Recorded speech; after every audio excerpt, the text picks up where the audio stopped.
Ang serbisyo ng walk-in mula iBox patungong iBox ay madali at maginhawa. Basta alam mo ang numero ng cellphone ng tatanggap at ang lokasyon ng kanilang iBox. Maaari mong ipadala ang iyong parsela ng direkta sa pamamagitan ng serbisyong ito. Bukod dito, makakatipid ka ng malaki sa bayad sa pagpapadala. Ngayon, mayroon ng iBox to iBox na serbisyo ang iBox. Piliin lamang ang serbisyong iBox to iBox walk-in. Hindi mo na kailangang punan ang isang label sa pagpapadala. Piliin ang lungsod o lalawigan at ang distrito.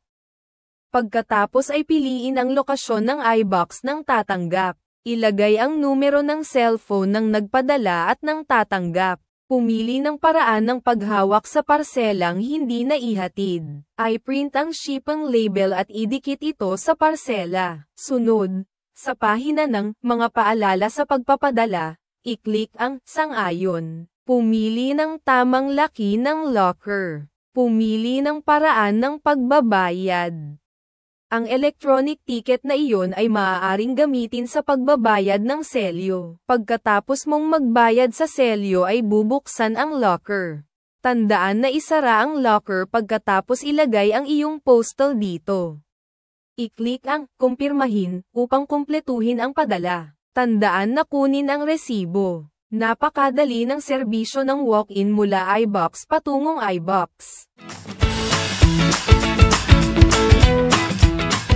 Kung ang parsela ay hindi kukunin sa iBox sa loob ng 3 araw, ang parsela ay itatago sa itinalagang post office hanggang 12 araw.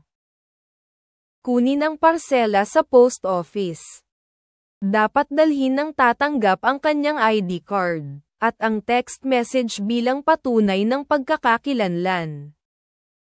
Kung ang tatanggap ay hindi pa rin pumunta sa itinalagang post office, para kunin ang kanilang parsela. Kung gayon, ang parsela ay ibabalik sa iBox ng nagpadala, pagkatapos matanggap ng nagpadala ang text message para sa pagbabalik ng parsela. Mayroon silang 3 araw para kunin ang parsela sa iBox.